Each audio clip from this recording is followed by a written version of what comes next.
Yeah. Okay, it's 2:05, and I call meeting to order on Tuesday. This is June the 5th at 2:05. First thing on the agenda is welcome new member Amanda Arnold. Oh, I'm sorry, that was last. Yeah. Are we looking at the welcome again? Yeah. No citizens' comments and reports, so go directly to Colleen. Okay, so you'll notice the beautiful orange logo on the top of this handout. You have lots of handouts. This is the other one you want right now. So the city rebranded and each department within Parks and Rec has their new logo as well. So we have a little cache of logos that's now uniform for social media and letterheads and business cards, and it's just a simplified kind of icon for each department. So I put those on the report. The preserve one was probably the closest to what it was before. It was a square and now it's a circle, but everybody else changed a bit. So at first I had a little trouble, representing all that Parks and Rec does with one icon is a very difficult task. No, it's great. But the fact that we can line up all the icons together and they look good together and it shows kind of all the different branches we have. Some took to it better than others. Some people are upset. Oh, yeah? So yeah.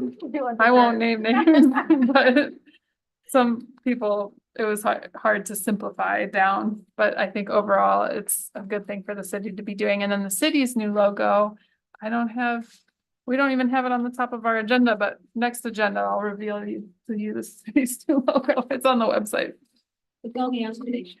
Ah, there you go. It's like a farm, isn't it? Yeah. It is. They switched from a sailfish to a marlin. Just to be in line with our school. Port Aransas Marlins. Okay, so again, I don't want to read the whole director's reports, but there's some big things to stand out. We had really good luck this year with switching over to the enterprise fleet system. We're leasing vehicles now and Enterprise has managing that. And so a new grounds crew truck came in and 2 trucks came in for surf rescue, which we desperately needed because those trucks wore out faster than we anticipated. I should have known better that they're on the beach every day, but luckily Darla was able to secure us 2 new trucks for surf rescue. So their fleet is up to 3 new vehicles now. And then a van is coming, so we'll have 2 vans for youth programs. It didn't come in time for summer camp to start, so we are renting a second van right now, but this leasing system is getting us vehicles much faster than purchasing them. Last year we ordered a truck that just never came and we ordered it as soon as we could. So I'm excited about this system-wide change. I think it's good for us. The latest on the rec center, we had a meeting at the beginning of the month to identify potential locations within the park for the rec center footprint.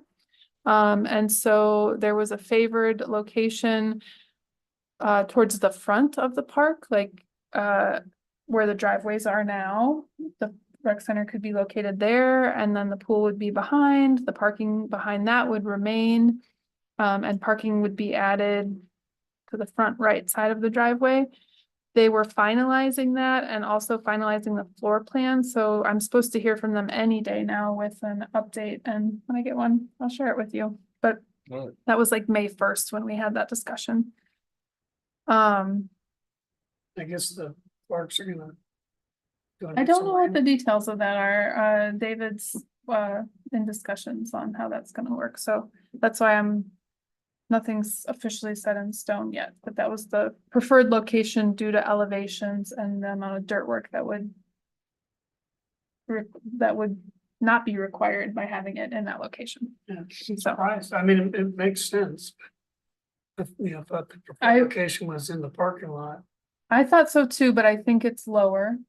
And so it's the engineers and architects were recommending it be moved forward. I don't really have a preference as long as it's adjacent to the pool. That to me checks the box. As long as it's one. Adjacent to the pool. I really want Ah. them to be in one location so that staff and the front desk and equipment and all of that stuff can be in one centralized spot. I think would be more attractive too, coming into the entrance and having the building there than rather the Yeah. pool fencing. And the fun Well- of those long drives, Right, they don't need to be there. Yeah, it's like a kind of dated promenade, right. but oh, I forgot what I was gonna say. I'm a little sleep deprived. The kiddos are keeping me up at night, so I apologize. So the grounds crew needs a new facility, and this we budgeted for building one out at the community park, kind of on top of where their current location is. The sewer lines out there needed to be redone for that facility to happen, and so we are pairing that construction with the rec center construction so that it can all be redone at once. Right now, that park is on its own lift station and it doesn't have a big enough capacity, and the piping doesn't fall in the right areas to add restrooms to a maintenance facility and then handle the capacity of what a new rec center would be. So they're changing out the sewer line so that it won't need its own lift station. And so in the meantime, grounds crew is gonna need a temporary location because they're gonna need to leave their current office before the rec center construction begins. So we're looking at other areas around town. There's a vacant property that was purchased by the city on the other side of the Balinese on Cutoff Road. It was a Fox storage Yep. property It's a big, next to park. Farley Boat Works. Yep. So we're looking at a configuration out there, maybe with a modular office for a temporary amount of time until they get their permanent home out at the park. So that's the latest on that. Roberts Point Park, the playgrounds we're meeting weekly for design updates. I'm supposed to see the 60% construction drawings next Friday. So things are humming along. They want that finalized as soon as possible to make sure that the company building the main big pieces of equipment, lap set, can get their equipment ordered hopefully the following week, because it'll take a long time for fabrication and it's coming from Finland. So that is well underway. There's a lot of cool details coming up, like color choices and plantings and like the cool details. So when I get those drawings on Friday, I will share them with you.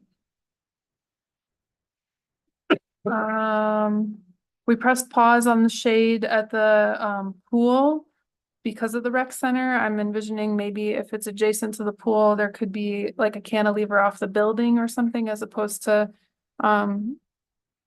independent shade structures, or maybe in addition to like cabana-like structures. So we're just gonna wait and see what the layout of the building is and see what we have space for. I did put in a call to the Rotarians locally here. They were interested in building something for the park system. And I really want more shade at the dog park, and the fabric shade structures are not my favorite. It's the most affordable and what's available commercially right now. But I was thinking maybe they would build or expand the wooden shade that we have out there or add to. So I'm waiting to hear back from them. If you know any Rotarians. it's that group has shrunk, over the years. Yeah. So I think Mark Creighton is spearheading the desire to build something, but Oh, cool. I haven't heard. I can touch Mark. He's out of town till Monday, but I'm gonna. He was at our last meeting, it was, they communicated to the folks who were there about building the shade. And Oh, they did? yes, Okay, they did, and it was agreed that when Mark came back and have a chance to talk to him and get his input. I'd say he's qualified. Oh, yeah. For- He used to Oh, build. yeah. I lived in his apartments Oh, yeah. back in the day. And I hope they do a separate structure, because one of the bad things, well, I guess adding on It's just, there's so much It's congested right at erosion the opening prevented by there. being in one spot. Yeah, That if you could move some of the people out, maybe that would move some of the traffic and the wear and tear on the side. yeah, the dog park's been being brought to my attention quite a bit lately. There's some issues there that need to be resolved. One is a shared water bowl keeps showing up out there. Like people have one water bowl that they leave out there and then dogs are sharing that and they really shouldn't. Best practice is that you would fill it fresh every time or you would bring your own water. It's basic hygiene, like Yeah. you wouldn't share a water bottle with everybody in the park. Don't let your dog share a bowl with everyone in the park. And then there was some propaganda, I don't know what to call it, about poisonous toads that don't actually live in Port Aransas. So I believe the person was misinformed that put up a sign about Yep. them.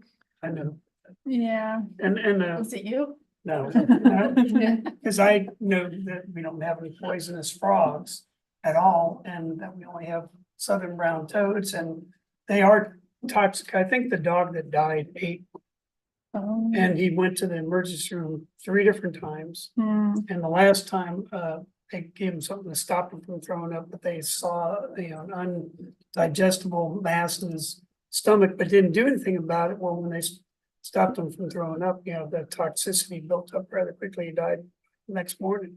It was a really cute dog.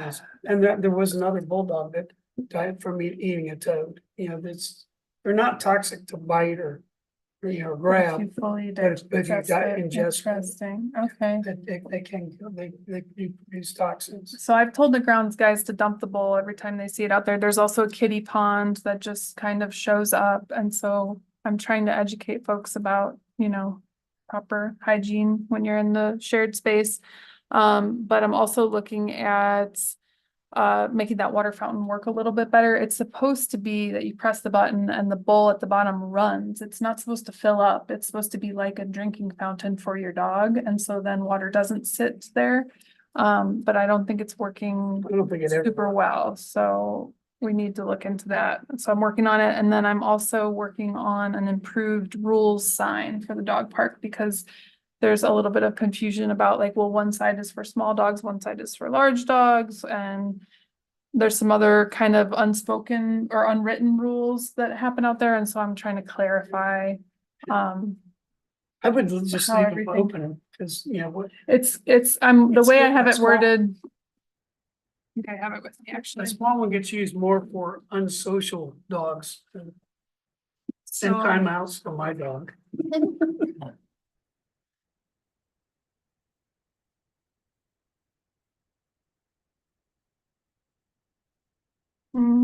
This must be an older draft, but I had something along the lines of individual sides are to be used on a first come, first served basis. Be courteous that some dog owners may need extra space or something along that's a those good way to put lines.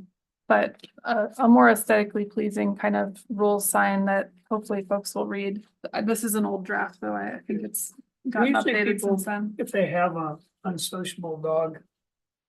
Or it's social, just a dog that can't be around other dogs, they'll usually announce it as soon as you pull up into the Well, gate. and really, if you have a dog that's aggressive, you're not supposed to use the dog park at all. That is one of the rules is I you're don't not think that supposed to rule's bring- ever followed. you're not supposed to bring an aggressive dog into a shared space also, so. Yeah, and most of the time that doesn't happen, but once in a while, there's somebody in that small dog park that. Because they can't be near any other dogs. Well, and then, there's younger dogs that are just more jumpy and less trained and they're supposed to be under voice control. Owner's supposed to stay with them. Any aggressive dogs aren't supposed to be in there, so. I can send you the updated rules sign and you can provide any input. If you'd like, I noticed that the dog park rules are not in the city ordinance. That was one thing I was surprised about, so I need to, see if that's something that we need to do or if we don't want to do that, because I don't think the police want to be in there breaking up dogs or, anything like that, but maybe animal control would want to weigh in on it. I don't know. That's a bigger conversation. I think, Go ahead. I think that I like the idea of aggressive dogs and it just not being there, but I think that almost needs to be a separate sign because they'll miss it. Yeah, big one. Has it ever been considered doing an area of the beach and off leash dog park? California has a bunch, and it's like a little from this marker to this marker. off I'm leash. sure somebody's, I haven't looked into it though. I feel like there used to be an unwritten thing where in the 50s you could go and take your dog off a leash, but I think that was probably more like no one was It's- gonna catch you down yeah. there, much more than it People was still actually do a it. fine. People, basically people that are afraid of losing their dog. Leash them if it's a really well voice trained dog, you see people pretty much every day without a leash. But, our police generally patrol the beach, so. It's something that's become pretty commonplace. But again, we get these people from out of town to bring in dogs that are very aggressive, very Right. protective. That you We wouldn't had, ever want to see 'em. My wife and I were out getting duck rescue. When we were getting ready to net it, 3 dogs came down and got a hold of it before we could save it. Wow. They were just people letting their dogs run and That's the part I've struggled with the most with the off-leash beach dogs is I know that the plovers are refueling in the wintertime here, and so there's some threatened and endangered species on the beach that the dogs really do disturb, but I also, love dogs and love to see them run and, There's kind of an unwritten space, right up next to the jetties, between that mhm, area of sand that they put when they built the WIC center. mhm. And that area, you see dogs off the leash more often, Hmm. but also there's, sometimes a lot of camping there when, they're not supposed to camp there. And so when that happens, you don't see it as much. If it's really busy on the beach, that's sometimes I'll take my dog there. I'll ask, That's county, part of the county beach, I guess.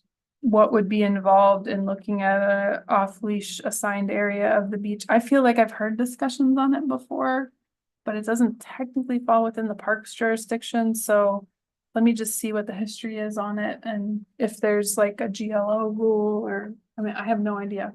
So let me look into that. Who owns the Flounder Beach? Is that even accessible? I haven't been down there one time. Great question. I wanted to say the ferries owned it, like it was supposed to be a haul out or something for if a ferry needed it. I don't know. I'll look into that too. You guys are asking the good questions today. It's an isolated little beach. I do see dogs there. I Right. used to, yeah. Rounders Beach?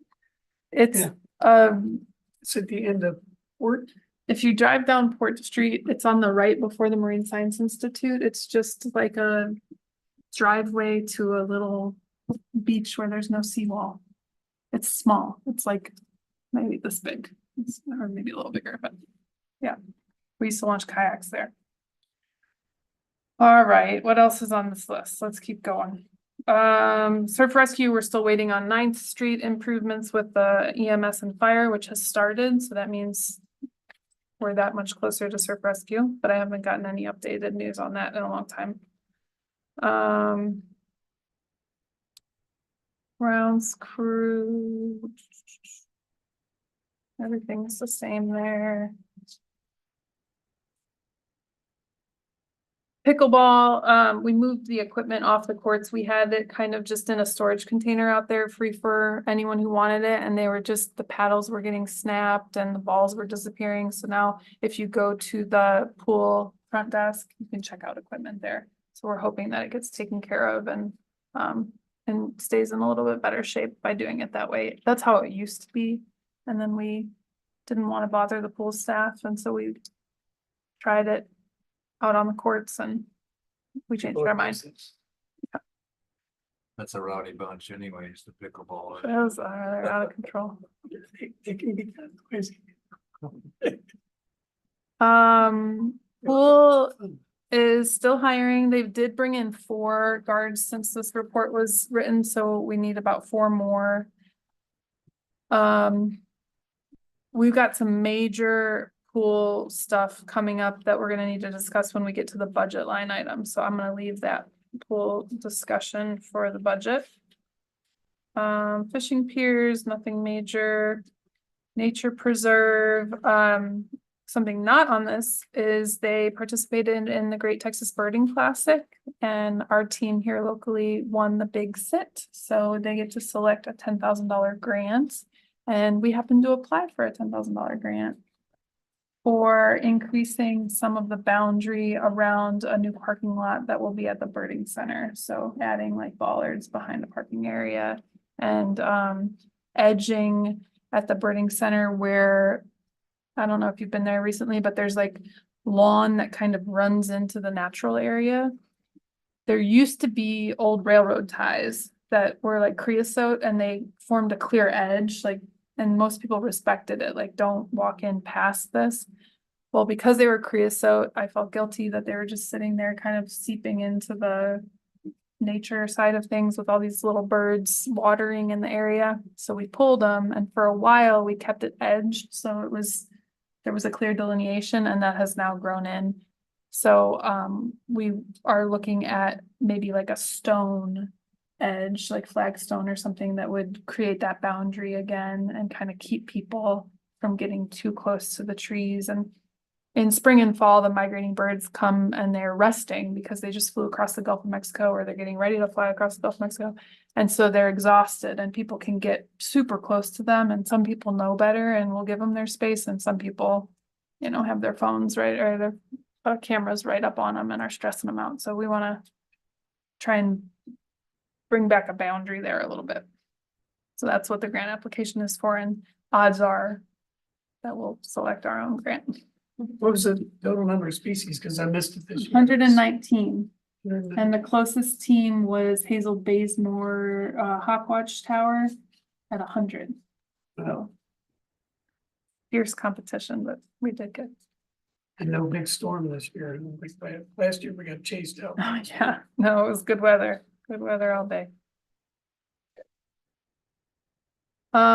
We have 2 new park hosts. I don't know if you've been out to the preserve, but Shawnee and Oni are 2 new residents of Port ARV. Trying to remember where they came from. I think they were working at a park in Florida. But they have ties to Long Island, New York, which is funny because the last set of park hosts also had ties to Long Island. So I think Ray has some kind of secret Long Island network that she's finding park hosts from and bringing them down. But they're really interesting. They are into yoga and just very eager to be a part of the community and go to our programming. And so I think they're a great asset to have out there. And if you get out on the trails and run into them, make sure and say hi. They have park host swag on, so you should be able to identify them. I'm gonna skip to surf rescue. Joey Farah is our surf rescue manager. He's no longer interim. That decision to keep him, he was doing a great job and was the best candidate applicant. He thinks he's got about 20 on staff for the season, which is a great number. 4 head guards. They did have a incident yesterday. There was a drowning, and so we're making sure all the staff are taken care of. On Friday, we'll have Corpus Christi. They have a critical incident stress management team that comes in and does an incident debriefing because we have a mix of veteran, medical professionals on our team, all the way down to just graduated high school and are pretty young. We want to make sure that everybody is able to cope with what they're seeing out there. But it was a call that came in right before they took the towers, like 5 minutes before they took the towers. And female 45 was pulled from the surf without a pulse. So they did everything that they could. They responded to the call right away and got her in and got her excellent care. Our most experienced guys were on the response. So unfortunately she didn't make it, but the team did everything Where that they was it? could have. Oh. Marker D. Gee, So I'm just appreciative that we have the team out there that we do and that they can handle tough stuff like this, because it's a fun summer job, but it is also you can get serious. heavy and, can be very serious, yeah. 95% boredom and 5% terror Yeah. of lifeguard area. So I talked about the trucks that came in for them. Youth programs, summer camp has begun. Yesterday was the first day. They have 60 campers every week and a waiting list for every week, so it is in high demand. He's well staffed. I think they're up to 16 counselors right now, site coordinator, and then Ken, the program director. They're at the Olson Elementary School.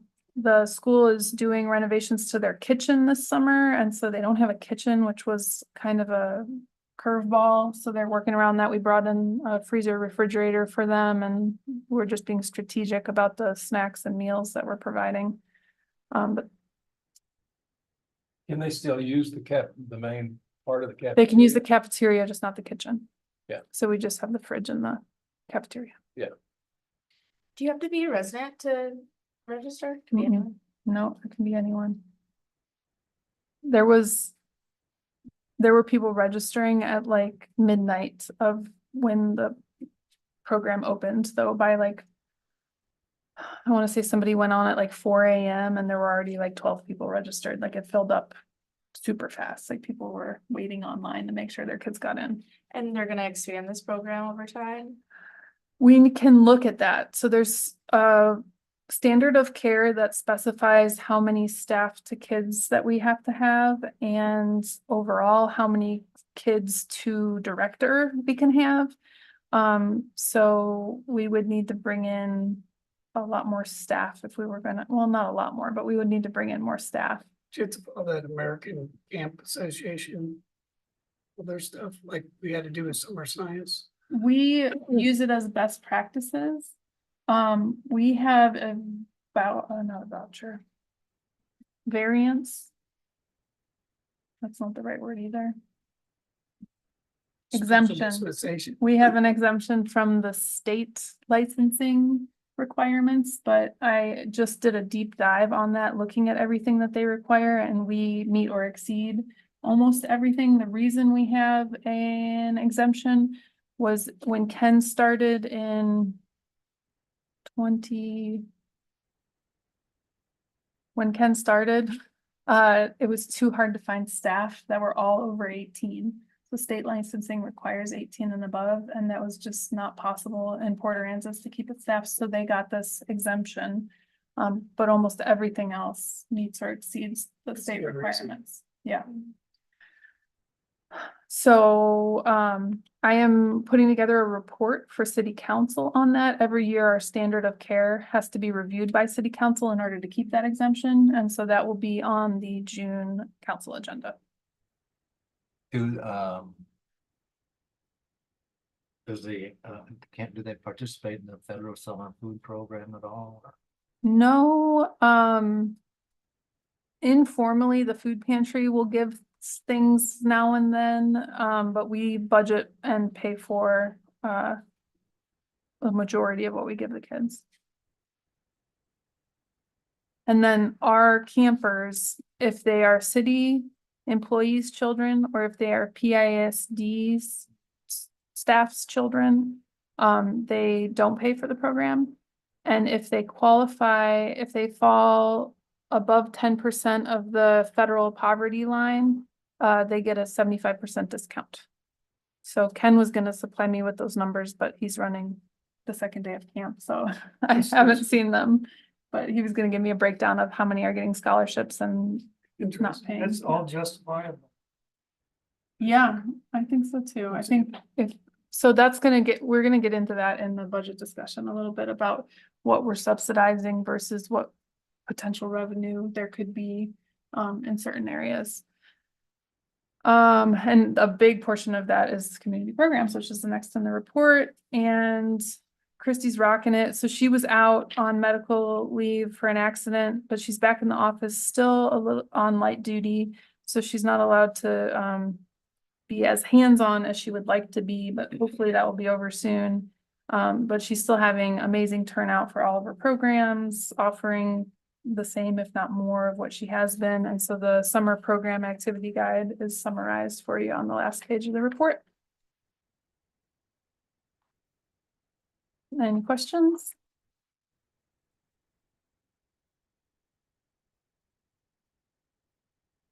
Was there anything in this, in the surveys that stood out or? For the rec center? Yeah. I could send you the results. That was weeks ago. But this number 4 just makes me wonder, so when other schools use our ball fields, do they pay a user fee? Yes.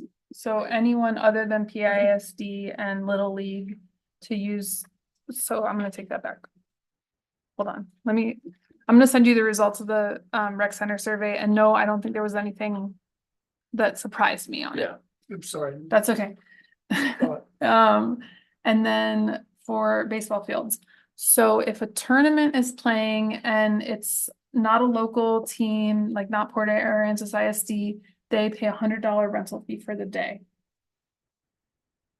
I have gotten recent requests for non-Port Aransas teams who have kids from Port Aransas to practice on the fields, and they're not charging an admission fee, and they're not running concessions, and we're not doing anything extra for the grounds crew to prep the fields or anything like that. So I kind of created a definition of that being called a walk-on practice. And it means you don't have exclusive rights to the field, but if you want to go practice with your team of whoever it is and just use the facility and then leave it as you found it, I'm not going to charge you for that.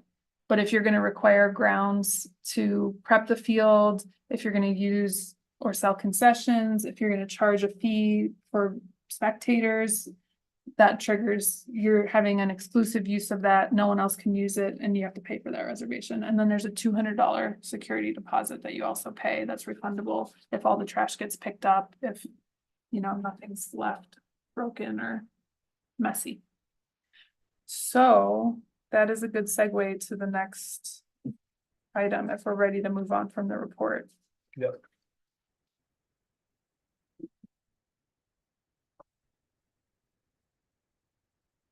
Well, technically, then Do we need a motion to accept the report? So we're going, yeah. motion- Melinda, do they have to accept the report? I don't know. We haven't accepted it previously, no. Yeah. No. Take action, take action on the following, discuss any action on the Park and Rec Advisory Board meeting minutes from the last meeting. Anyone? And if not, I need a motion to approve, please.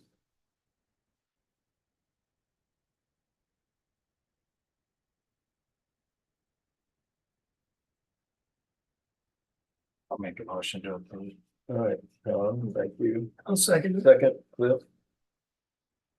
All right. C, general discussion on budget capital outlay requests for city council goals workshop. Okay. So there's two agenda items. There's the capital outlays and then there's the fees separately. So I'll try and keep them in two categories. The spreadsheet that I printed out for you, that the top left cell says fund. It has a gray header and the font is small.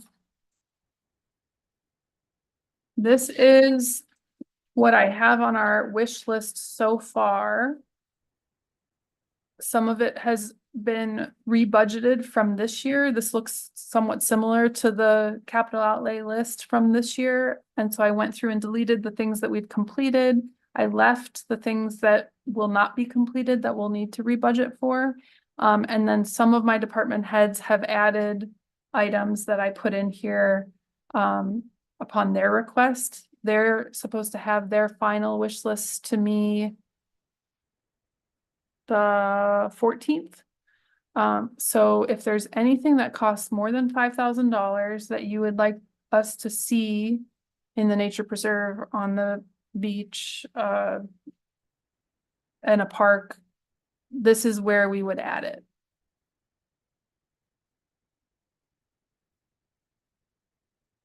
You can tell me things that cost less than $5,000, but this is just for the council goals workshop. It will be July 1st, and it's when we bring our big ticket items to council to discuss and ask for. Smaller requests, like I'd like to see more uniforms, or, you know, like the less than $5,000, I would work into line items, and that can come later. But I'm happy to make note of any requests that you'd like to see included in the budget. And how does this budget, fall in line with like last year's? Is it pretty close? Is it a lot more? You know, Well, we're doing it's- restoration yet. and Because that rec grants. center line item, we're carrying that over.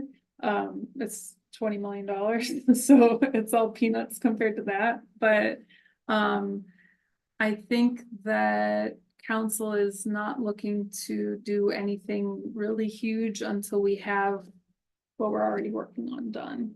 So, you know, bringing them another new park or something like that would probably be too much.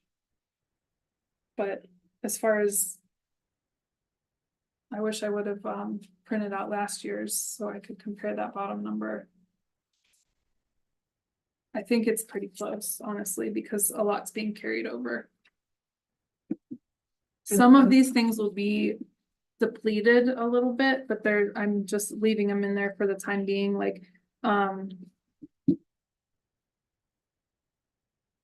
the rec center that was, if my memory doesn't fail me, it was coming from tax anticipatory notes. Yeah. So it's fully funded. 15 million was in the tax anticipation note.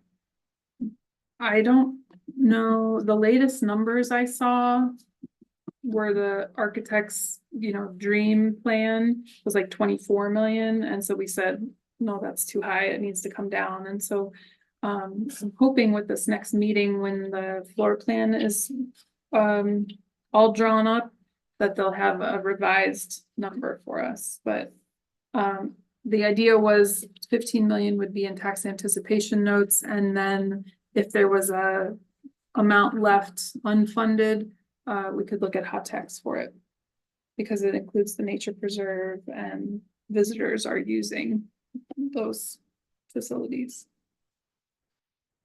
Then there's added stipulations that it's hot tax. So it was, I think just being the front desk of the nature preserve trails could be sufficient justification. It's not, we're not trying to float it as a sports venue where you have to have tournaments, and I think we're past that.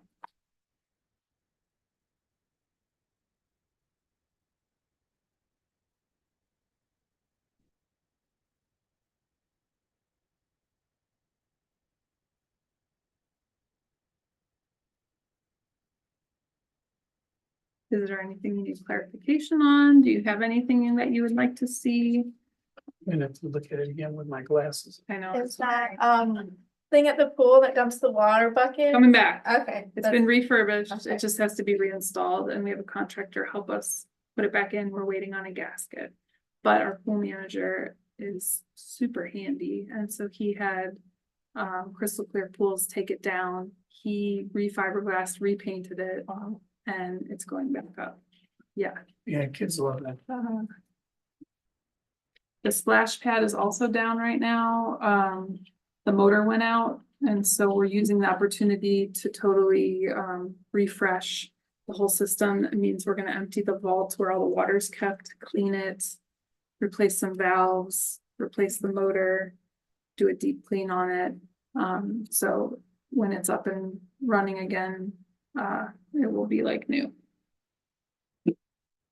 Does that get Hopefully. used a lot, as much as it was anticipated? I don't really know. I don't think so. Whenever we go to the pool a lot and sometimes it's used, it's kind of just like off to the side where people don't even really know it's there. And then Yeah. if you have two kids, one's over there, one's way over there, it's like, I don't think it's used that much. Personally. It's something that could be improved with the rec center, being adjacent to the facility. They're looking at, redoing the fencing. I would love to see the barbed wire fence between the splash pad and the pool come down and maybe just be like a little rope, divider, Uh-huh. so people don't step off the edge, but I definitely think that there's some aesthetic things that need to change, like the location of that shade structure, where the fence is, like maybe we can look at removing some of the barriers to Mhm. make it more Yeah, a part of the Accessible. center, yeah. yeah, Says, I think that would help a lot. Yeah. So like caged off and it feels Yeah. unaccessible. but- Yeah. We originally wanted it on the shallow end of the pool, and there's a Mm. big electrical line that runs just on that edge of the pool, and so it got moved to the other side. I guess when they first started talking about a splash area, I thought it might be something that'd be separate from the pool that would be open to the general public. We did keep that interior fence. If we wanted to open it to the public and have it open longer hours, that external gate can be left open. And so that's why there's a barbed wire fence on the interior. If you wanted to do that, that's what that gate system was intended for. We were gonna kind of see how things went and see what the demand was and revisit it, and we haven't done that. So maybe now is the time, or when the rec center plans come in to look at it closely and see how to maximize its use, 'Cause like because it's a pretty cool piece of equipment. Yeah, Yeah, and We then the want city of people to use Kerrville it. has a couple of splash areas in their downtown park and it's wide open. There's Yeah. no fencing whatsoever. And people can just walk in, walk out of it, and I don't know if there'd be liability concerns or if there'd be, Originally, there was talk of the skate park and the dog park being problematic. If the splash pad was on the shallow side and open to the public, would people bring their dogs in there? Hygiene problems? Would skaters use it like, in addition to the skate park? But because it's on the other side, maybe that wouldn't be as tempting. We could try it. We could, look at opening it up, maybe once it's got all the refurbishments that are gonna take place, maybe we look at keeping the gates open. Cause you can control everything through the computer on it. So you can program it to not turn on after 8 PM or 9 PM or dark or whatever. So even if you run up and hit the button at midnight, it won't necessarily run if you have it programmed that way.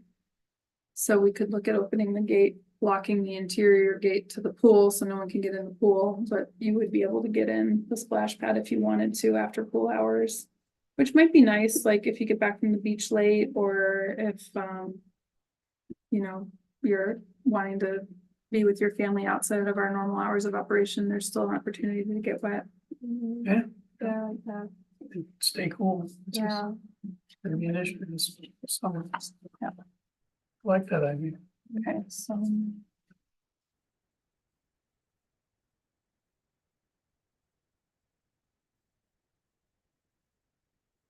And Colleen, just to back up. Just to clarify what I go back to Rotary with, is the city, I guess the city would like it if Rotary donated the lumber also. They could, but I have some, so maybe they would match it and do two, or, I mean, there's possibilities there. I'm open to anything. All right. So talking about the pool and the capital outlays, the other big ticket items at the pool, the slides are in a state where we don't feel comfortable having them open. We uncovered some cracks that were covered by padding. So you had to pull the padding off to see them. And so we're in touch with Craftsman who sold us the slide, and Craftsman is in touch with the manufacturer on whether the pieces that have cracks can be replaced or welded, or if we need to replace the whole thing.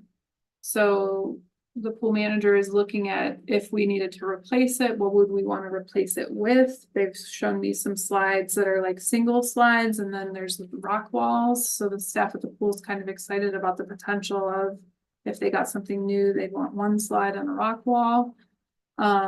I still am waiting to hear, can what we have be repaired, because these new options are $150,000. I mean, Wow. they're pricey.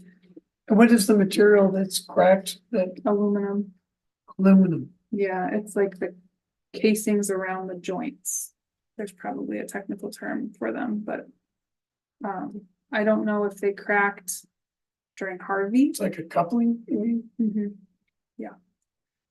Or if just over time corrosion got to them and, you know, the usage of it cracked them, but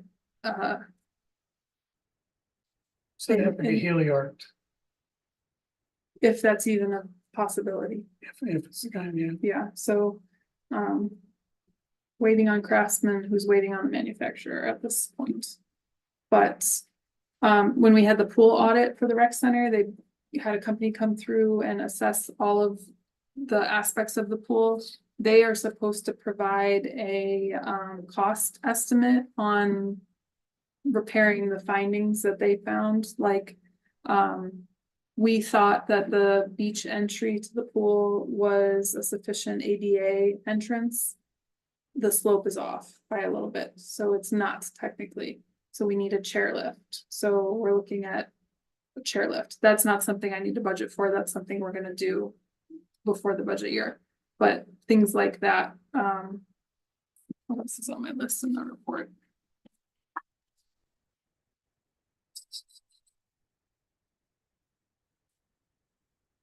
Oh, the UV filters. So there's a new state regulation that you have to have dual filtration on public swimming pools. This is, because of the amoeba situation that's happened at splash parks and other locations where there's a freshwater amoeba that can get into your brain. And so a UV filter can kill that. And so you have your regular filtration system, and then you add a UV filter. So, there's no chance of that being in the water. They are not cheap. They're like $35,000 to add them in, and then you need the real estate in your equipment to fit them in. So like the pump room, it would be easy enough to add one. The casing for the splash pad, everything is the equipment housing is very tight. It's all perfectly engineered to fit within the small box. And so we're not sure if a UV filter is gonna fit in that housing. So we would have to buy a bigger housing. So there's some things that I'm waiting for that consultant to get us their cost estimates for, but the pool probably has the most new capital outlay expenses out of all the departments. Most pools have put those in, as It's a legal Yeah. requirement now. So because I don't know what triggers having to put it in. So sometimes like our fence is not up to code, but we're grandfathered in because it was up before the code changed. So I don't know if that's the case for these UV filters, but it's not something I really want to skip on. Like, I feel like the hygiene of the pool is a good thing to invest in. is on the brain, or that's not a good thing. I swam in a cenote and now I'm paranoid.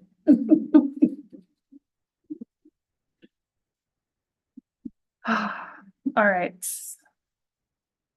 So was there anything kind of that came to mind that you would like us to look at? Or are you content with just keeping on with what we've already got on the list? Because I really can't do this. Do you want me to run through it for you? But just, is there a section on the, is it in the budget at all for the land way out there, on the highway by the water tower? Is that one of these? 33-acre design and permitting match for boating access grant. Yes, so it is on there, and the reason nothing's happened with it so far is TPWD didn't release their boating access grant when they said they were going to. It still is pending. They haven't opened up that grant. So we didn't apply for it. So that's a carryover item. Or a rebudget item.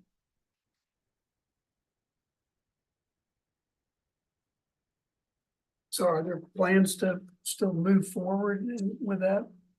Yeah, sure. Yeah, the discussion could be made, do we wait for that grant or do we just budget for it?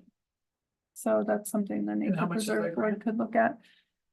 We were budgeting 84,000 to be the match for it. And I don't have what percentage the breakdown was. It might be a 60-40 or something like that. I don't know off the top of my head. Substantial sum. Yeah.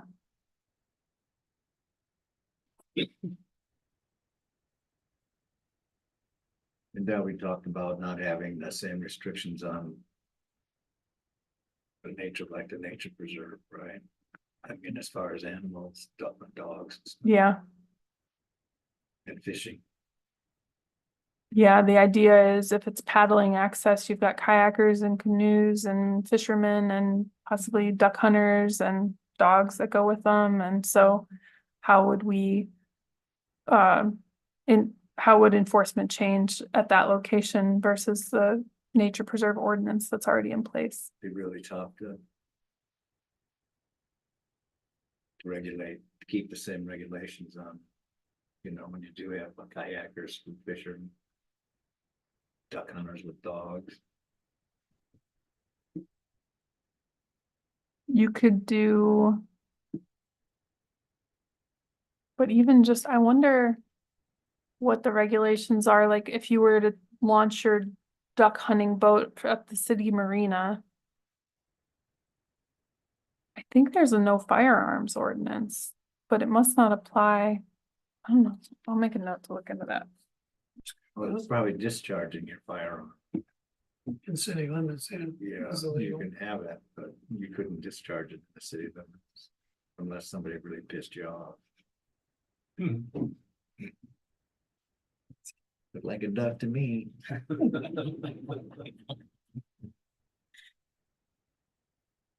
Alright.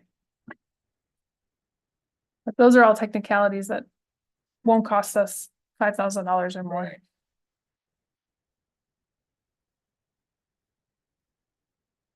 I know a lot of people launch their Wilson's Cut, their kayaks and stuff, Mhm. and that. Has a lot of the state marked trails and stuff in there. Kayak trails would be accessible by that park. Yeah, the Aransas Pathways, and there's a TPWD paddling trail now. Right, That hopefully this would tie into, be added to those yeah, I think it's maps. great, yeah.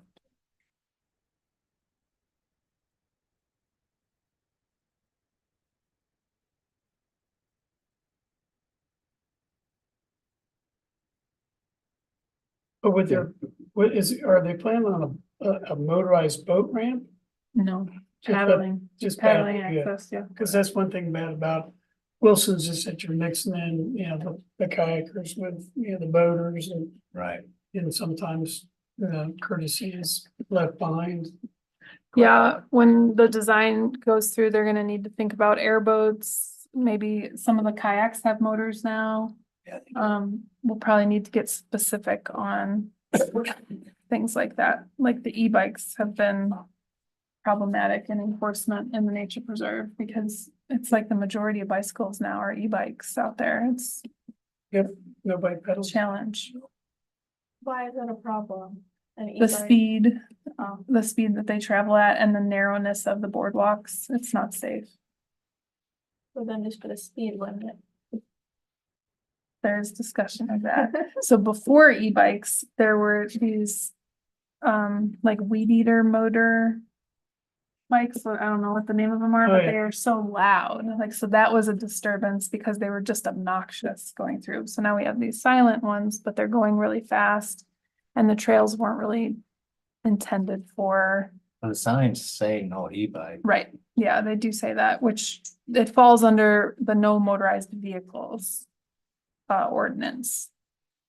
But it is difficult to enforce, like, well, I was just pedaling, I didn't have it on, or I removed the battery, or. I see a lot of that right on along the water's edge, you know, when I'm walking the beach in the morning, people just zooming down Mhm. the people walking. Yeah. And the speed's the issue. Yes, Especially when you got a 12-year-old driving it.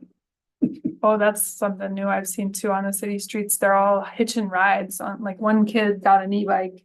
And two other kids are riding on the e-bike with them. With no helmets on the city roads, yeah. All right, any more on the budget? We can move to the, Colin, you wanted to discuss the fees? Yes. So you have two handouts related to fees. One looks very similar to the handout you were just looking at, the font's a little bit bigger. And then the other, so this is facilities, so if someone wants to use one of our facilities. And then this is programming with the yellow border at the top.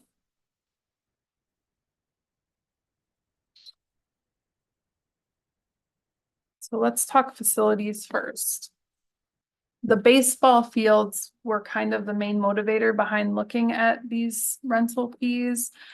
There's tournaments being held at the baseball fields. They're charging $10 a person to be a spectator at these tournaments. And they're only paying $100 for the day, and they're using the field all day long. They're using the lights. They're using our chalk and the chalk machines. They're using our restrooms. And so I want the fields to be used. That's why we maintain these fields. I want kids to play. I want healthy activities to be happening. I'm not looking to create any barriers for recreation.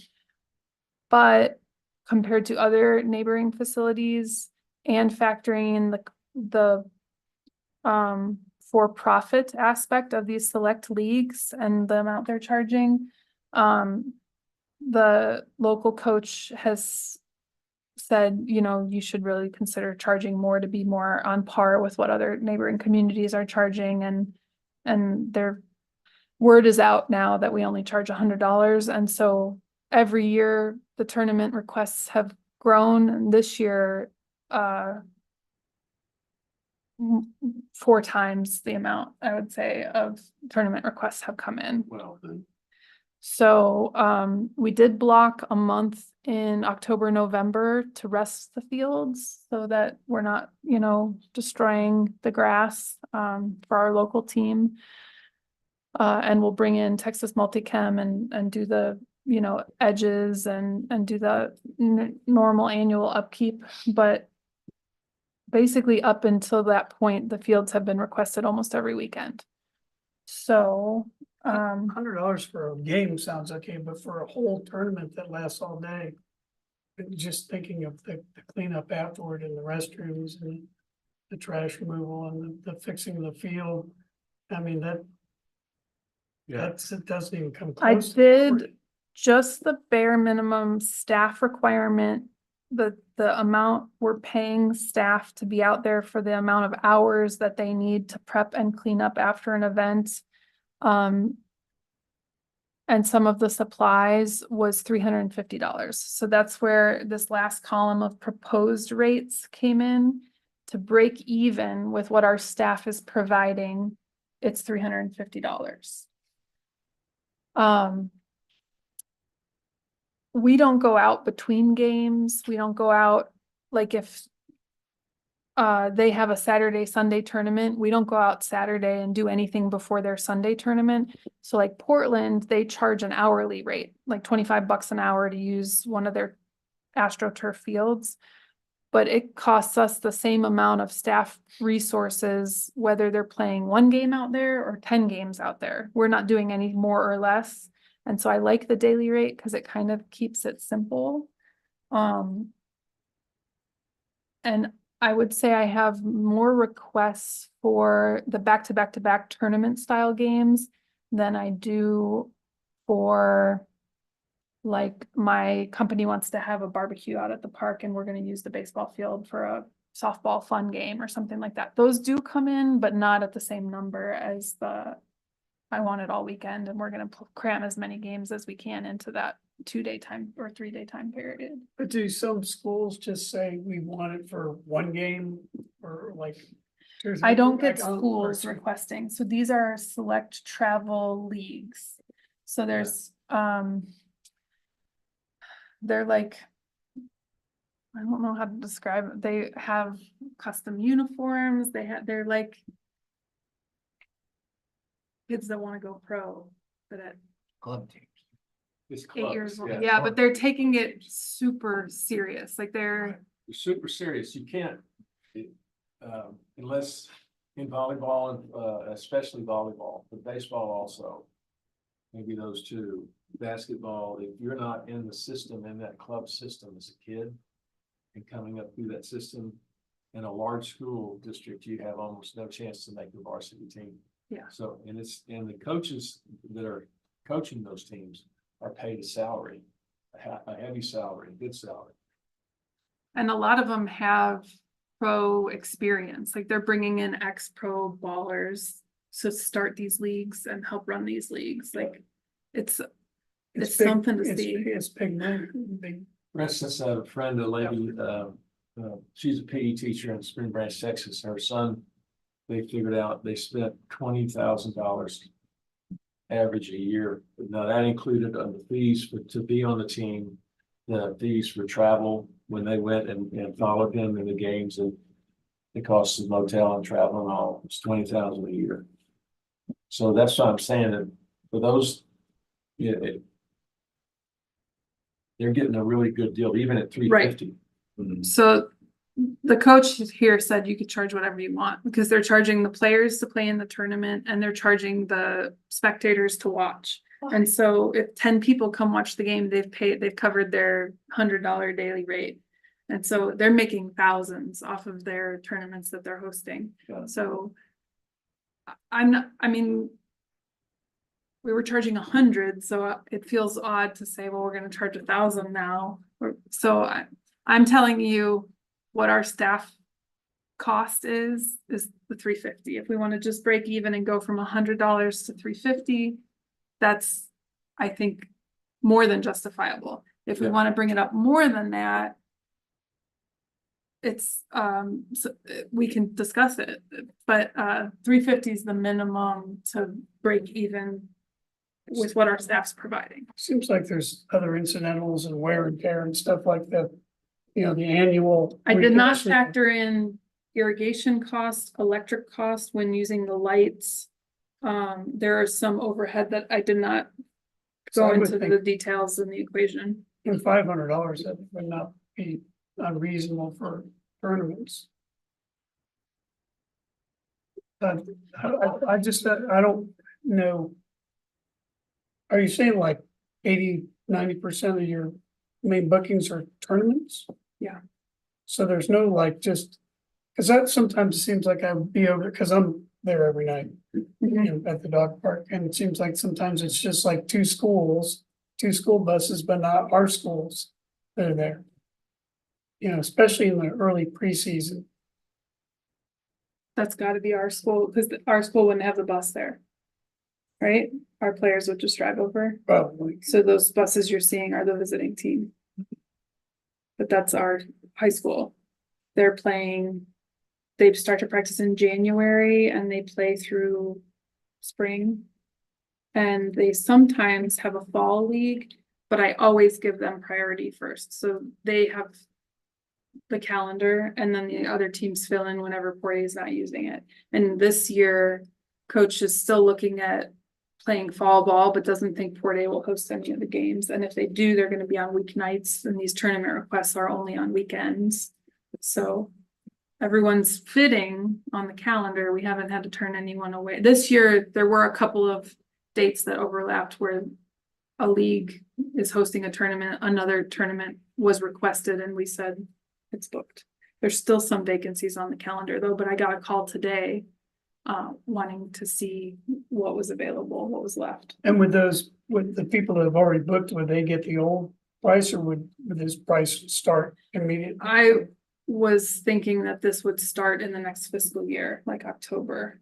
We would implement, we would let the fields rest Yeah. and then start enforcing the new fees. Our high school team doesn't pay anything. We have an MOU with the school. So it would only affect tournaments. The occasional like company picnic is maybe the one who would have some sticker shock and say, whoa, you know, we only paid $100 before and now you want us to pay 500. But I only have 1 or 2 of those ever come in. Should there be an allowance for those 1 or 2 at a lower price based on a minimal usage? Like, I mean, tournaments you say are all day, but for these company That's the picnics, thing, my staff doesn't, there's no difference in what it takes to set up and clean up. Whether you are out there for a 2-hour time period or a 2-day time period, we're still doing the same service. In the future, we might need to look at, like, if we really get into.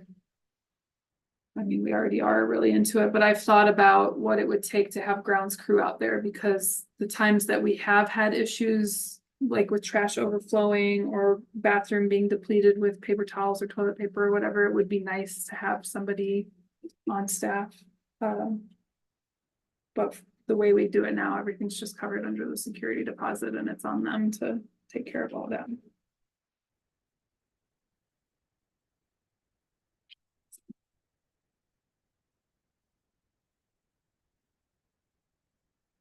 Does everybody feel like $500 is a fair price? I do, if it's an all day, all weekend tournament. Yes.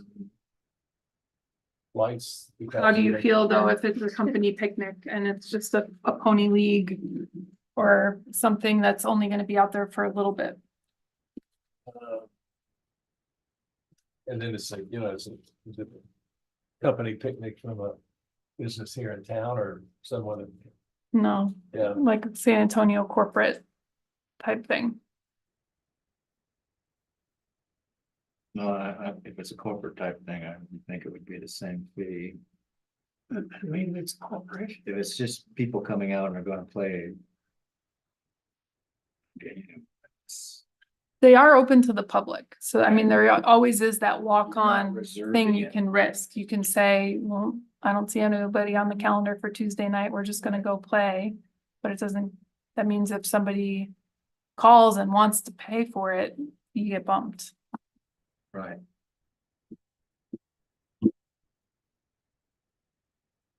I mean, basically, those corporations are using it as a venue for their Right. annual get together, right? So if you were renting a party room or if you were renting a, Exactly, it'd be probably more money than that. What's, the cost of, just renting a pavilion when the company wanted to have a picnic? so at Roberts Point Park, we recently took on the responsibility of running the small pavilion.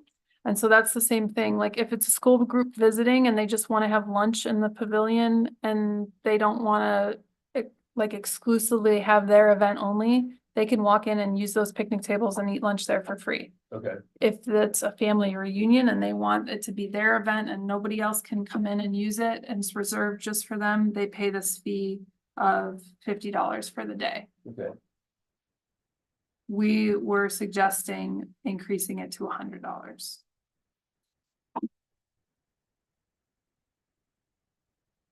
I'm not sure the security deposit on the, for a whole weekend, $200.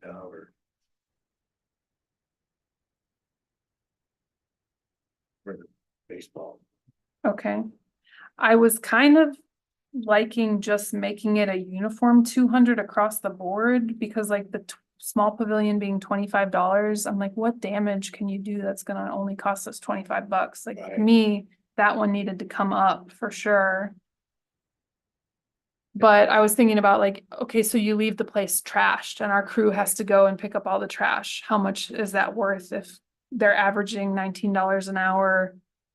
It's not gonna take them 10 hours to No. Pick up there's a lot trash. That can be trashed, that's gonna cost you a lot more.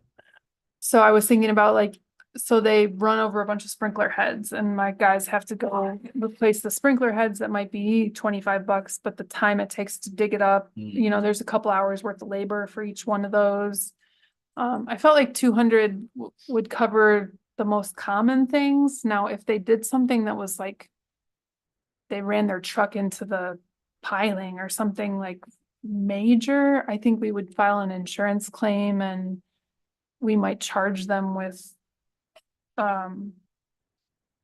like Criminal negligence or criminal mischief. or God, I'm sorry, my brain is not working. We would charge them for the damages through a legal like police report. Right. If it was really something egregious. So you'd like to just make that $200 across the board? That's the only one that's not 200. Yeah, that one for sure needs to come up if you're I'm open to making it higher, like, so if you're charging. I was wondering how it would work if you just charged a double fee basically and you said, I'm trying to make it simplified, so I wanted to just. I don't want to have a different fee for every single thing. So if you said something along the lines of, well, the security deposit is always the same as the fee or double the fee, or I was looking at a way to make it just very easy to explain to people. So $200 across the board is very easy, or some type of formula. Just 200 across the board would be the easiest. And then as far as user fee. For the small pavilion, what are you thinking? We suggested 100. 100 for all Christy day? and I kind of put our heads together and yeah, we were thinking that 100 would be a fair increase. And what about 1 to 4 hours? Cause I think so- that is kind of nice for schools that are here for a short time. So the schools that I've experienced talking to, John was in the office when this was happening, so that's why I'm laughing, because right after we got the pavilion, there were like 5 different entities that called and they're like, well, we've never paid for the pavilion. And so that's where I go back to the, like the walk on or walk up, first come, first serve usage. If no one's in the pavilion and your school comes and wants to eat lunch there, we're not gonna charge you. But if you want the exclusively scheduled reserved date, that's where the fee comes in. And so the majority of the schools were not paying for the reservation. They were just using it like first come, first serve. Okay. We've had a family reunion book it. We've had church groups book it. I'm trying to think of the most common. When the playgrounds are out there, the most common thing will be schools, but right now there's no playground, and so the school thing is not as. I could see going up to $50 for the 1 to 4 and then $100 for all day. Well, that Is was it- another thing that I was hoping to change with all of these schedules. Like, I'd rather just have a daily rate, if that works. I'm trying Yeah. to simplify. Do you ever get where where 2 different groups want the pavilion at different times on the same day? Like just the morning or just the afternoon? Cause it seems like you would cut yourself out from that if one group had it all day. No, I feel like it's either all day or just the lunch hour, maybe like a happy hour. I haven't had requests for the same day. I'm just looking from the So if you the wanted to teacher split it, perspective, of something affordable. But cause I tried, cause I brought my kids here for over 20 years. Mhm. Did you trying to ever find pay a- them? What? Did you ever pay? I tried my best. not to. No, that's what I'm saying, is And I- that they just let you use it first. come, I first tried a served. lot of different things. Sometimes I tried the first come, first serve, but sometimes there'd be people there.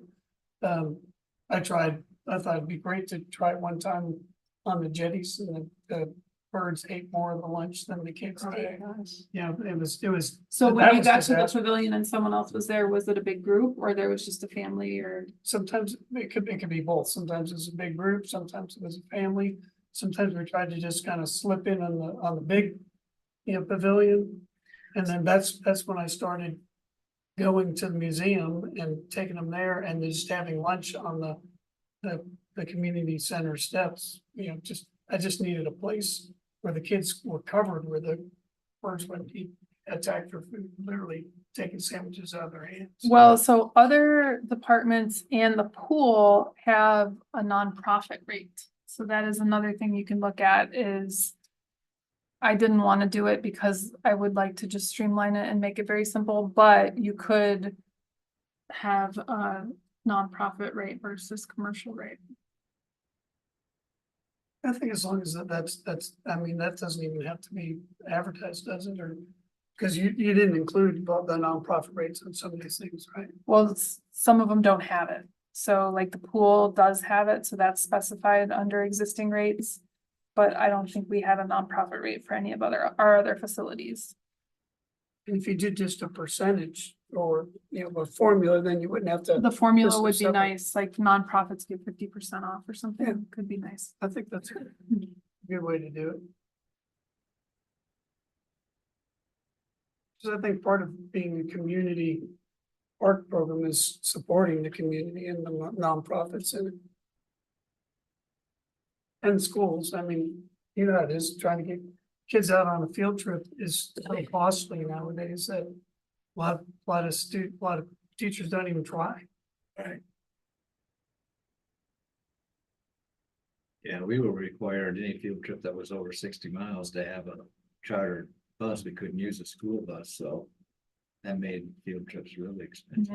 Yeah, Because of safety, Pardon? because of safety of the bus or why did, No, it was a private school and they just didn't want to rent a school. oh, bus it for needs to them. be more luxurious. see, my school, they didn't want you to leave till after all the buses were in, which was like 8:30. And you had to be back before the first bus went out, which was 2, which That gives you a Was it radius. time crunch. But I eventually got them to let me have one of the oldest buses and it just was on the last run. My guys would come on full of sand, sopping wet. But I'd lay out 30 towels, on the floor, so I did my best. And I think it is good just if we can, schools and particularly schools and nonprofits, that I think is a good idea. All right. Anything else that stands out to you? I want to kind of move to the program fees before we run out of time. I need to wrap up at 4 today, so. The only other thing that was never on here was this road closure fee. That's come up with Roberts Point Park a few times. People want to use the entire Chili Field ship point, like from the pavilion north. And so they want to close down that fee, that road. And so it could happen someplace else, like maybe somebody wants to close Port Street or something like that. But we were, other cities do a road closure fee if your special event is requesting that. So that's a fee that they would tack on. And then a special event application fee would be new as well. So if you're looking to have a wedding and you want us to review your special application permit, special event permit application, just the process of that, going to every department and who it impacts and looking at the logistics of it, there's an administrative burden with an application that comes in. And so we were suggesting a fee in addition to the actual facility fee. Yeah, makes sense. There's a first lot time. of minute, which I found out. I mean, I've done scheduling before for business, but the amount of time it takes your office to just do the reservations Yeah, and the follow-up and the invoicing and all of that. yeah, So yes, you need to charge a fee, registration fee. okay. And are you saying this is for first time events or for all events? It would be all events like Wooden Boat Festival would pay $50 in addition to the Chili Field. And where's the road Or I didn't see that. It's at the very bottom, additional fees, this one. Oh.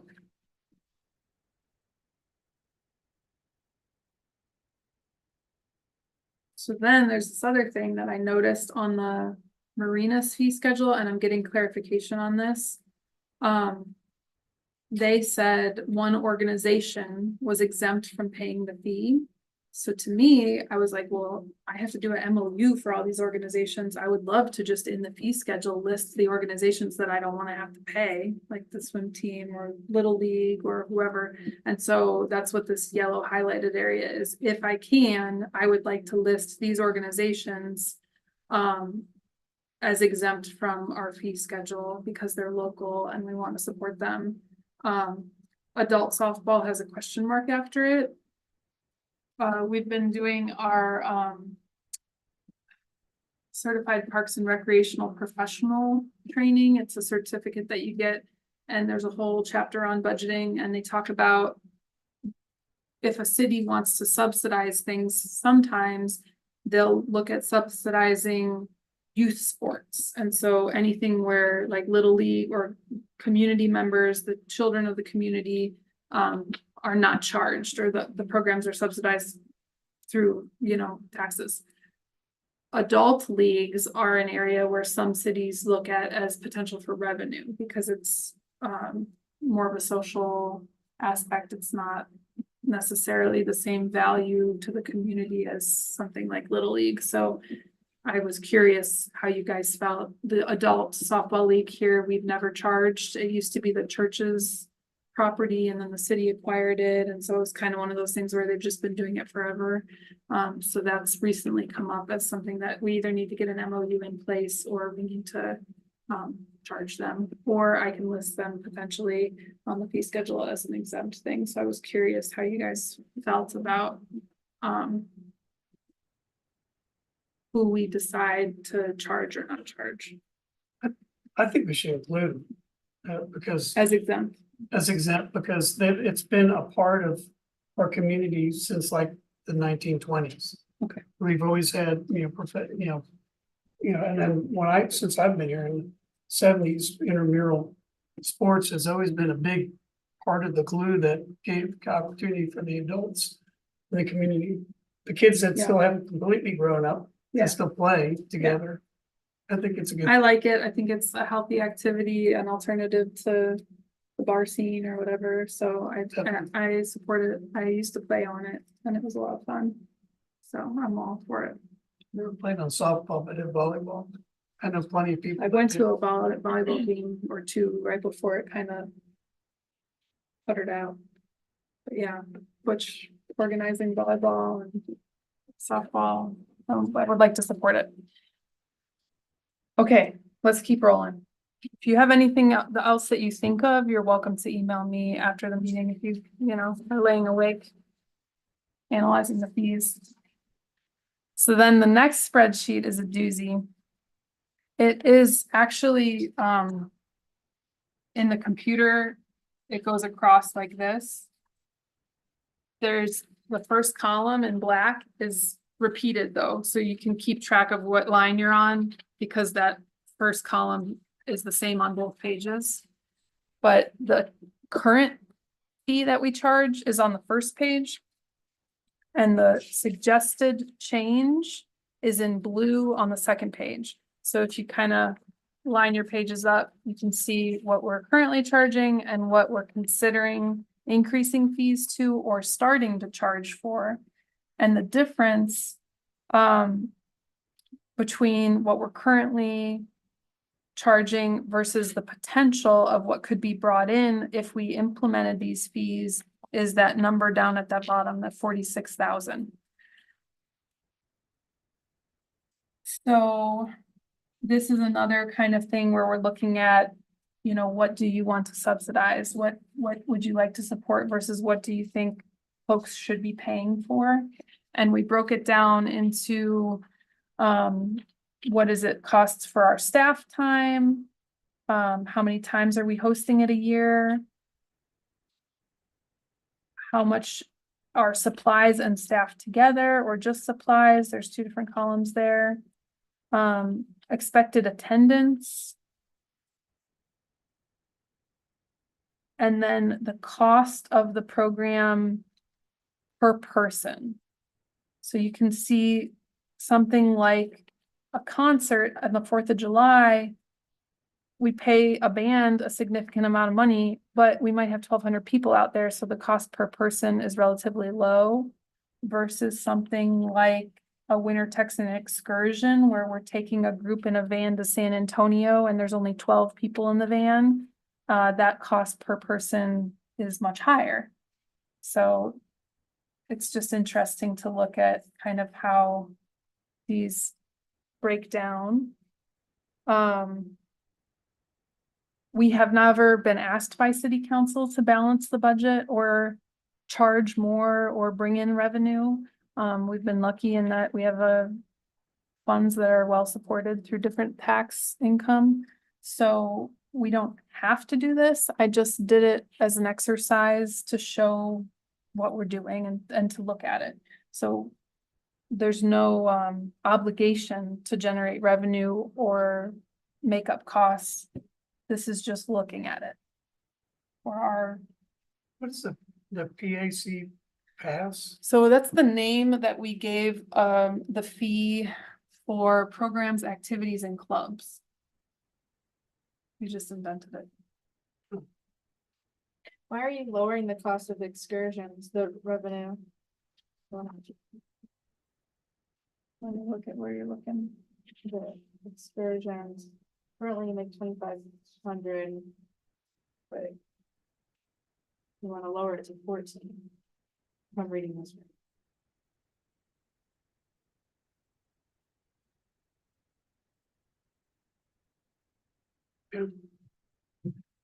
Hmm. It dropped in. My guess is there's something wrong.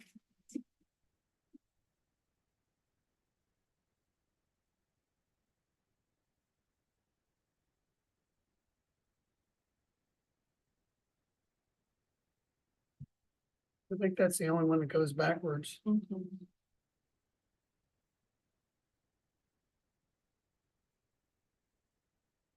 My guess is there's an error in a formula somewhere. Well, it says you currently charge 35, but you wanna charge 20. I Maybe think they're those numbers flip-flopped. are inverted. Yeah. I think the current and the suggested got flipped.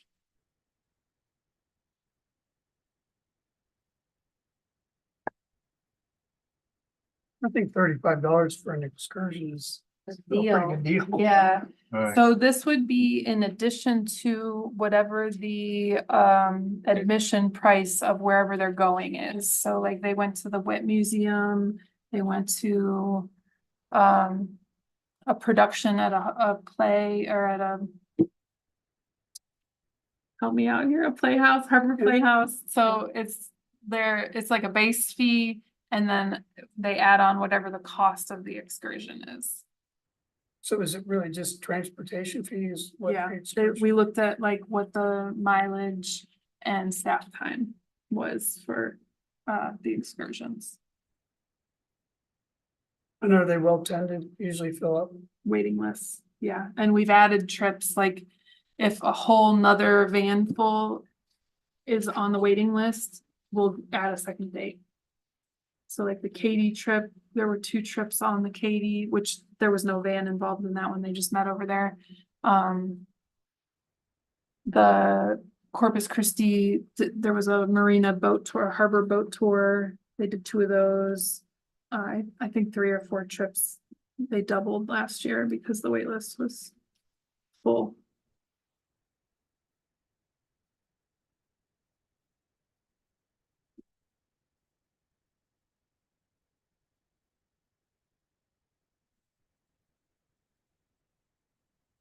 So things that we haven't charged for in the past that we could charge for, that might be something to discuss, like the haunted hay rides. This is something that always has a wait list. It's a super popular activity that we see a lot of out of towners come in for. And so there's potential there, the demand is there that we would probably still get as many people even if we charged. My hesitation to charge for that is thinking about a local family of 4 or 5. Do we need to have their $20? Like, I think that's something that, the board needs to decide. Can we have some kind of community card that they can show that gives some kind of discount? Anything is possible. I have brought, Or maybe just pay for a small fee for a card that would be good for a year. It would give Or them show your substantial license, discounts. like a membership Show your card. license. Well, so Or, yeah, you have to register, and in our registration software, you put your address. I've brought up having a resident and non-resident fee before being different. Other places do that. That's pretty common practice, and I've gotten pushback. It gets complicated with like Winter Texans. Did they put their home billing address or did they put their local rented Port A address? If it's a nature preserve program and they stayed in a hotel, they paid hot tax, so why should they have to pay more? It's because there's all these different revenue sources for our programs. It gets a little bit, you can debate, whether it's worth charging them or not. Like RDC is from sales tax. So technically, if they came and had lunch or bought something in town, they're contributing to the pools fund. It hasn't been a popular idea to charge resident versus non-resident rates in the past. but if we had something like something called a community pass. That And they it got paid a you- nominal fee for that. And they had to have a local address, and we open it up at a time of year where it's mostly just community people here. Probably could get away with it and it'd be kind of, Does it apply to after-school care and summer camp or only to community programs? And can a Winter Texan buy one? I'm not questioning you, I'm just Yeah, saying that's these just- are the things we have to hash you out. know. The Winter Texan, if you had asked me a few years ago, I'd probably have a different answer, but they, the Winter Texans that I'm involved with they really become part of the community. Right. And it's not like, they're not just visitors or part-time residents. And I feel like, that, and they're on a, tight budget. And but the main thing is that they're productive members, a lot of them. Super Yeah. involved, Super great involved. volunteers. So I think, I would include them, and I'm not sure how that would So how affect do like you, summer camps and after school. I mean, are there already allowances made for people like on free lunch program for after school? there's just the 75% discount if they qualify based on their household income and number of people in the house. So there's the federal poverty line. We added 10% more to it and said if you fall under this line, you qualify for that discount. So I would say that, I couldn't see anything wrong with saying this pass is valid with no other discounts. It's just standalone. So what could you compare it to? It's like a Sam's Club membership or something. So Exactly. you get your park membership pass and you get a 50% discount on all these fees or something like that, Yeah, something like that. a discount card. And then we're gonna have to have this whole discussion again once there's a rec center. I'm not sure exactly how it would work, but if you're talking about increasing your income, that's gonna decrease it. So we're doing the opposite. Yeah, it's gonna decrease it, but hopefully it wouldn't negate it. Yeah, but Maybe just don't charge for the hayride. So let's look at what are we suggesting to charge for that would affect local families? Yeah. Maybe that's the way we should go through this list. So haunted hay rides, let's consider removing that. Hobby Day is our local community, neighboring communities, heavy Winter Texan. It's almost all Winter Texas, a community center for those. There's two people that we're charging potentially too, so Hobby Day vendors could pay a fee to have a table and sell your goods. And then we could charge at the entrance to go in and buy things like craft shows oftentimes have an admission fee.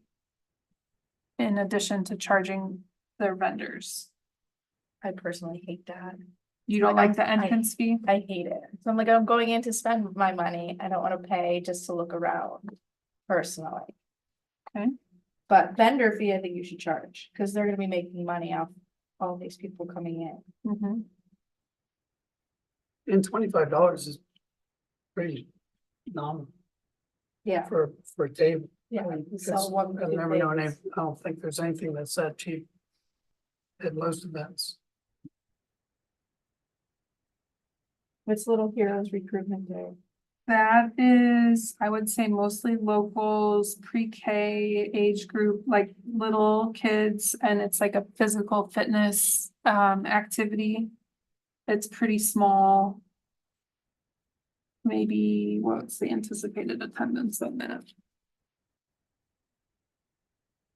100, I don't feel like we had 100, but I could be wrong. And like the line dancing, it'd be $40 for the whole program. not Yeah. just the- Right, See, so and that- not every time, but like if you're coming and you're gonna line dance every Tuesday all winter long, it would be the one fee. Seeing that, I see a lot of people attend that. That has a pretty good attendance. All the time. It's always a gamble starting to implement a new fee for some of these groups because traditionally Winter Texans are on fixed income and can be very opinionated about having to pay something extra.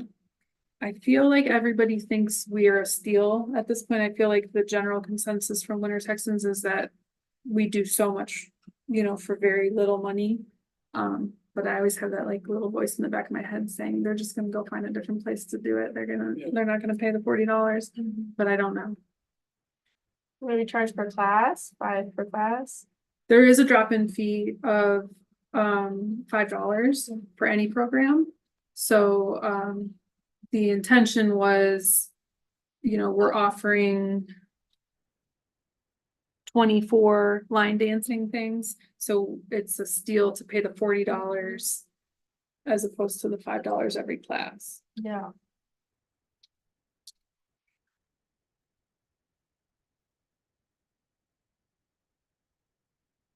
I need like a business analyst to come in and somebody who, I can ask a couple of the line dancer people.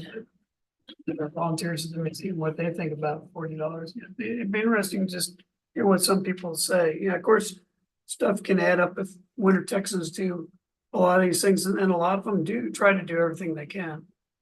And I Oh, don't yeah. think we should milk the Winter Texans, but but I can see how there's no reason why you shouldn't be able to getting some of the fees for some of these activities that require setup, breakdown, cleanup, and having an instructor. There's a few moving parts to some of these. right, well, and that's why we did Lots. this whole exercise, was looking at what were the cost of what we're providing. Another thing to keep in mind, like I'm thinking about the rec center, is next year, do we have a rec center membership and it includes all of it? Like, Yeah. maybe we don't want to get too in the weeds Yeah. with fee per program. If we're gonna wipe it all clean next year.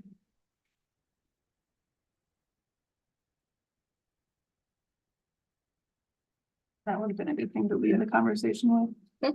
Sure. Well, as far as the vendors, they definitely should be paying to be there Okay.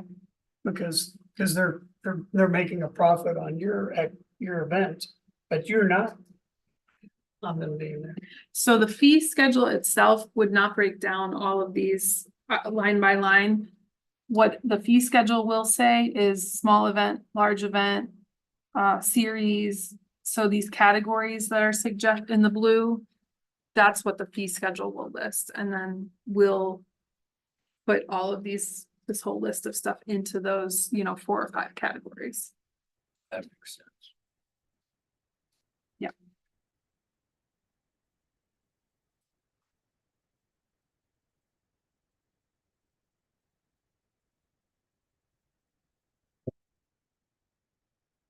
I like the idea of a community program fee and card. I know, For the so winter the run Texas and- came up too, like if we charge $20 for a run compared to runs. Charity events and things like that, $20 is nothing. But if you've got your family of 4 for a Saturday afternoon, do you want to pay $80 to do a run together? I mean, that's steep. Yeah. But if your family runs beach to bay, you're paying way more than that, or, So, And maybe for that card that would get you into all those. At reduced cost or free, whatever you decide, it could be, individual, couple and family. we had that at the pool. It's not on my spreadsheet, but there is, that might have been something we tried that we're not doing currently, but at one point the pool did have individual, family, couple. Cause a lot of the winter Texans, it's couples. And then, of course, in the community, it's, individuals and families. And the families are the ones that really want to save the money, but we have a sufficient number of people probably in the community that take advantage of community programs that are individuals too. Well, so then that brought up a discussion about if you qualify for financial aid at the school, could that span across all of our programs? So you get 75% off of after school care, could you get 75% off the run or could we apply that? Like, once your family is in that category, can it apply to all of our fees? And I think that would be an easy way to do it on the fee schedule, but it wouldn't hit all the families. It would only hit the ones that really need it. There's a service aspect to the Parks and Rec program department to provide opportunities that support health and wellness, the parks, the ballparks to go play. But then you start thinking about, well, we're gonna have line dancing, then we're gonna have yoga, and so there doesn't seem to be any, I don't see any contradiction in having a fee to help support the continuation of those kinds of programs. Because someone has to spend time doing them, planning them, providing them. It's a little bit different than having, the recreational facilities. It seems that people can just go out on their own and enjoy, like the trails. Yeah. The other thing that just reminded me of is, I don't know if you caught these last 3 categories, but they broke the type of program into, is it a physical wellness, is it mental wellness, or is it a social component? And I think our social column is very heavy. And so that might be something that helps determine whether we subsidize it or not. Is it for physical and mental well-being for our community members, or are we just doing this for fun? And if it's just for fun, not that social interaction isn't part of mental health and overall wellness, but being so heavy in that column, those programs, maybe you could justify charging in that area.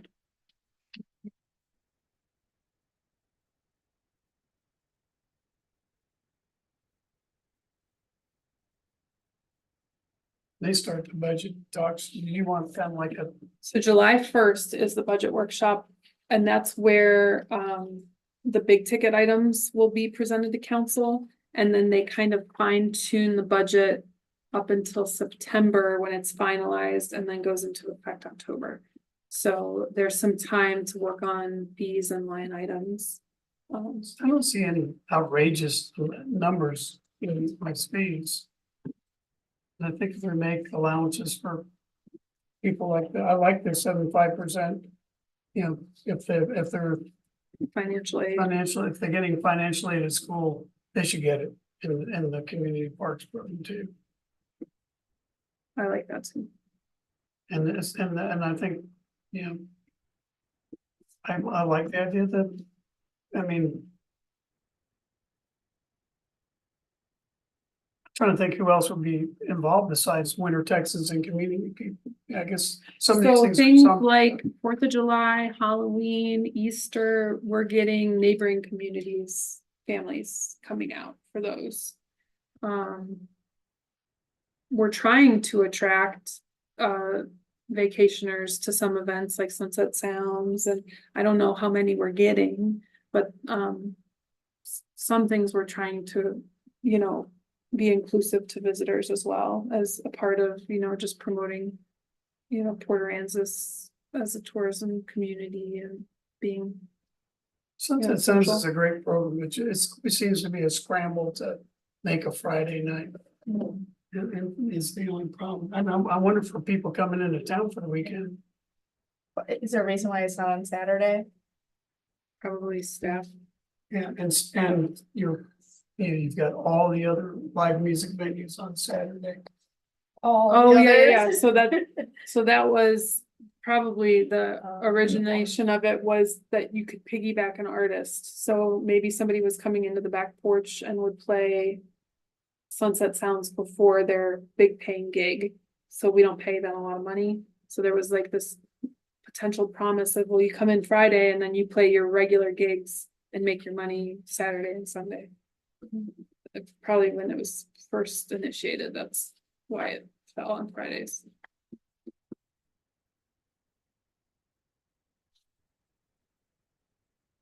Now we're using a booking company out of San Antonio, and I don't know that anybody's piggybacking on other venues. We're trying, I wanted to diversify what we were bringing in for Sunset Sounds because it was like this same version of the same person performing over and over again. And so we tried to, you know, mix up genres, mix up the artists, the styles, so I like it. I don't know where the crowds are still there, so I mean, they're not crowds, but we have about the same attendance. We have capacity. Could we consider like a Sunday afternoon, you think? Would that be not a good? I have to ask a staff person to come in on a Sunday afternoon. but That's true. I mean, they do Saturday events a lot now, so. We're in this growth transition period from being just small town, do whatever we want to bigger time, bigger visitors, so. Our main driving mission though is to serve our community first, and then the tourism stuff is kind of like bonus Yeah. participants when we get it. But we are here predominantly to serve the residents. In some areas, nature preserve, that doesn't go, beach, that doesn't go. Okay, anything else? Anybody, any additional comments? So the next item is, member comments items for future consideration. One would be, next meeting date.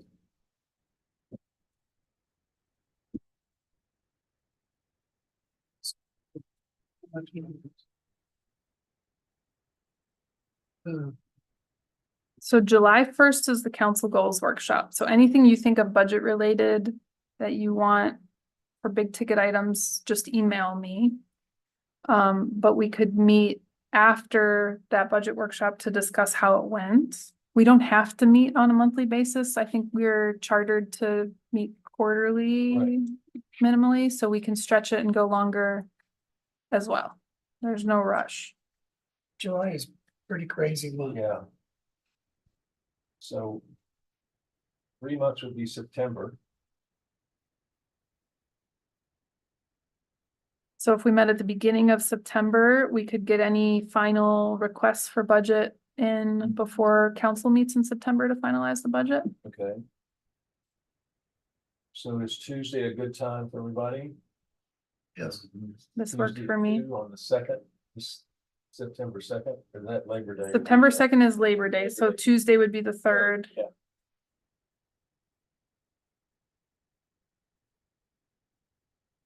That works for me. 2 p.m. on the 3rd. 2 o'clock.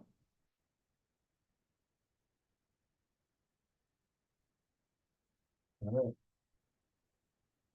A motion to adjourn. Oh, one thing I wanted to say officially that we should have said at the very beginning was congratulations to Grace Collins. She had a baby boy. They're both doing well. I said it before the meeting started, but I wanted to make official record of congratulations to her and her family for their new addition. Yay. Very nice.